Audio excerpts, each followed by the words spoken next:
simplement dire que, au regard de tout ce que nous avons entendu ici, et par la grandeur de cette grande mobilisation, nous nous rendons compte que M. Sylla, il a vécu.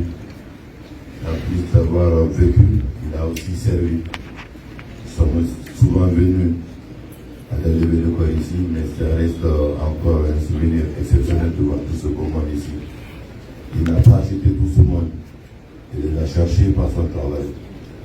Et comme le disait le ministre tout à l'heure, il a été tout ce temps-là au service de l'État, de la patrie, traîner ses potes partout, dans des conditions souvent extrêmes, mais il était bien stagiaire.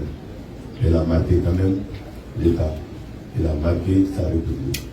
Et ça, c'est le titre de le chef de l'État nous envoie aujourd'hui rester auprès de la famille pour leur témoigner toute sa compassion et leur présenter ses condoléances les plus attristées.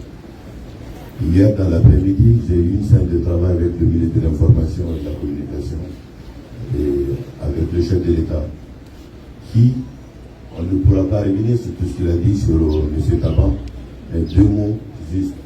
Il a dit qu'il était parti à la fleur de l'âge.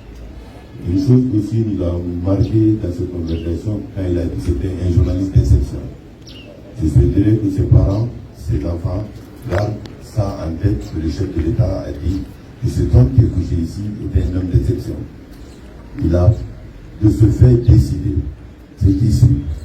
Il nous a instruit de prendre des dispositions pour que M. Daouda Taban Sylla, ici couché, soit élevé au rang de chevalier de l'ordre national du mérite. Le secret sera pris d'un moment à l'autre et un de ses enfants aura l'honneur et le privilège de prendre cette médaille-là en mémoire de leur père, Darbalarma de République. Au fait, il faut servir le pays. Le pays, dans le sait, il faut beaucoup de sacrifices. Souvent, quand ça se paye, on n'est jamais là.